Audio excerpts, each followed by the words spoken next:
Hello दोस्तों, कहानी की इस नई सीरीज में आप सभी का स्वागत है। आज की इस कहानी का नाम है लालची सुनार। यह एक हिंदी फेरी टेल्स है। रामनगर नामक गांव में पिंकी अपने परिवार के साथ रहती थी। उसके परिवार में उसका पति विजेंद्र, बेटा मुकेश और बेटी अदिति है। पिंकी और विजेंद्र दोनों बहुत गरीब थे। ये दोनों अपने बच्चों को पढ़ाने के लिए खेत में काम करते हैं। विजेंद्र, मुझे लगता है कि अब अदिति की पढ़ाई को रोकना पड़ेगा, क्योंकि अब दोनों का कॉलेज जाने का समय आ गया है। पिंकी, पूरे गांव में किसी के बच्चे भी पढ़े लिखे नहीं हैं। सिर्फ हमने ही बच्चों को पढ़ाया है, लेकिन अब बीच में पढ़ाई से रोकना ठीक नहीं है। विजेंद्र, तुमको ये लगता है कि मैं अपने बच्चों को पढ़ाना नहीं चाहता हूँ? अरे, ऐसा नहीं है भाई। मैं भी चाहता हूँ कि मेरे बच्चे पढ़े लिखे हो और बड़े आदमी बने, लेकिन मजबूरी के सामने बच्चों की पढ़ाई लिखाई हार रही है। पिंकी, हमारी मजबूरी के लिए सिर्फ अदिति को ही क्यों झेलना है? विजेंद्र, अब मेरी हिम्मत जवाब दे रही है। मुकेश को बढ़ाते हैं और अदिति की शादी कर देंगे, और क्या? पिंकी, ठीक है, जैसा आपको ठीक लगे। विजेंद्र अपनी बेटी को भी आगे पढ़ाना चाहता था, लेकिन ऐसा नहीं कर पाया क्योंकि उसकी गरीबी उसे रोक रही थी। गांव का सुनार रामकुमार अपनी दुकान पर बैठा था कि तभी उसके पास मुकेश अपने दोस्त जॉनी के साथ आया। रामकुमार, आओ आओ। ये रामकुमार तुम्हारी सेवा में बैठा है।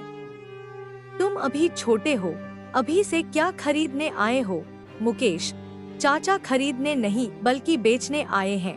रामकुमार, मन में, आज फिर से 2 मुर्गे मेरे जाल में फंसने आए हैं। वाह, अब मजा आएगा। और रामकुमार इसीलिए ही तो यहाँ बैठा है, ताकि ऐसे मुर्गे काट सके। मुकेश, क्या हुआ चाचा, आप इतना मुस्कुरा क्यों रहे हैं? रामकुमार, क्या कहा? अरे हाँ, मैं बेचने से ज्यादा खरीदने में विश्वास रखता हूँ, इसलिए मैं बहुत ज्यादा खरीदता हूँ। बताओ क्या लाए हो? मुकेश, मेरे पास एक सोने की चेन है, मैं इसे बेचने आया हूँ। रामकुमार, चेन? ये कहाँ से लाए हो? मुकेश, आप सवाल बहुत पूछते हैं। अब जल्दी से मुझे इसके पैसे दो। ये मुझे मेरी माँ ने दी है। रामकुमार, ठीक है, मैं इसे अभी तोल नहीं सकता। ऐसा करते हैं कि पास के किसी कांटे पर चलते हैं, वहाँ इसका वजन पता चल जाएगा और मैं तुमको पैसे दे दूंगा। मुकेश, ठीक है, आप कुछ भी करो, लेकिन मुझे जल्दी से माँ के लिए दवाई लेनी है और एक साड़ी भी खरीदनी है। रामकुमार, रुको भैया, कोई लोहा बेचने नहीं आए हो तुम, यहाँ सोना बेच रहे हो तो तनिक समय तो लगेगा ना। अगर गलत तुल गया तो कहते फिरोगे कि हमने ये कर दिया, हमने वो कर दिया, या तुमने बेईमानी कर ली। सुनार दोनों को भारी सामान तौलने वाले कांटे के पास लेकर गया। रामकुमार, मैं इसको अब तोल देता हूँ। रामकुमार ने चैन को एक पल्ले में रखा और दूसरी तरफ वजन भी नहीं था, फिर भी दोनों पल्ले बराबर हो गए। रामकुमार ने अजीब सा मुंह बना लिया। मुकेश, क्या हुआ? रामकुमार, ये सोने की चेन नहीं है। मुकेश, आप ध्यान से देखिए, ये सोने की ही है। अब इसके अंदर कोई वजन नहीं बचा है। इसका अर्थ यह है कि अब यह समाप्त हो गई है। मुकेश, सोना भी समाप्त होता है। रामकुमार, हाँ, जो भी चीज बनी है उसको खत्म तो होना ही है, लेकिन तुम अपना दिल छोटा मत करो, मैं तुम्हें 100 रुपए दे देता हूँ। वैसे ये मेरे किसी काम की नहीं है। मुकेश, हम पढ़ाई लिखाई करते हैं, लेकिन हमने कभी नहीं पढ़ा कि सोने का वजन कम हो जाता है। रामकुमार, तुम किताबें पढ़ते हो, लेकिन ये हमारा खानदानी काम है, इसलिए हमने सोने के साथ जिंदगी को भी पढ़ा है और तुमको अपने अनुभव से बता रहा हूँ। मुकेश, ठीक है। रामकुमार, मन में, इसका मतलब मेरे पांसे सीधे पड़ गए, बेचारे मेरे काबू में आ ही गए। रामकुमार ने 25,000 रुपए का माल 100 रुपए में खरीद लिया। मुकेश और जॉनी दोनों दुखी मन से घर चले गए, लेकिन मुकेश इस बारे में बहुत ज्यादा सोच रहा था। मुकेश, पिताजी, वो सोने की चेन जो सुनार को बेचने के लिए दी थी, उसका तो सोना खत्म हो गया है। सुनार ने उसके ये 100 रुपए दिए हैं। विजेंदर, क्या वो बेईमान रामकुमार पूरी सोने की चेन ठग गया? इससे सारे गांव वाले परेशान हैं। मुकेश, चलिए पिताजी, पुलिस को बुलाते हैं, उन्हें सब बता देंगे। विजेंदर, नहीं बेटा, इससे पहले कई लोगों ने शिकायत की, लेकिन बिना सबूत के कोई फायदा नहीं। वो बेईमान रामकुमार बच निकलता है। मुकेश, मन में, इसको कभी ना कभी तो सबक सिखाऊंगा। अगले दिन सुबह को मुकेश के पिता ने उससे कहा, विजेंदर, मुकेश, मैं आज तुम्हारा दाखिला शहर के किसी कॉलेज में करा देता हूँ। मुकेश, पापा, लेकिन इतने पैसे कहाँ से आएंगे? विजेंदर, तुम्हारी माँ ने अपने सारे गहने रामकुमार के पास गिरवी रख दिए हैं। जब तुम पढ़ाई कर लोगे या हमारे पास पैसे हो जाएंगे, हम वो वापस लाकर अदिति की शादी करा देंगे। मुकेश, लेकिन पापा, वो बेईमान है और आपने माँ के गहने। पिंकी, बेटा, कोई और चारा नहीं था। तुम पढ़ाई पर ध्यान देना, इसके अलावा तुम्हें कुछ भी नहीं सोचना है। मुकेश, ठीक है माँ, लेकिन मैं ये कहना चाहता हूँ कि अदिति को कॉलेज ना सही तो कम से कम घर से पढ़ने दीजिए। पिंकी, ठीक है बेटा, जैसा तुम्हें ठीक लगे। मुकेश शहर में पढ़ने चला गया और उसने अदिति का प्राइवेट दाखिला करा दिया। जब भी मुकेश घर आता, अदिति के लिए किताबें और पत्रिकाएं लेकर आता। अदिति की तैयारी भी सही चल रही थी। कुछ साल बाद विजेंदर और पिंकी खेत में काम कर रहे थे। विजेंदर, हमारे पास कुछ पैसे आ गए हैं, अब हमें रामकुमार से गहने छुड़ा लेने चाहिए। पिंकी, हाँ, हम आज ही रामकुमार के पास चलते हैं, क्योंकि कुछ दिनों में अदिति की शादी है।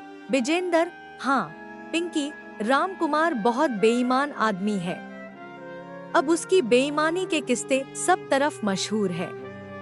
मुझे तो बहुत चिंता हो रही है, कहीं वो हमारे गहने बदलकर नकली ना दे दे, क्योंकि गांव के बहुत लोगों के साथ वो ऐसा कर चुका है।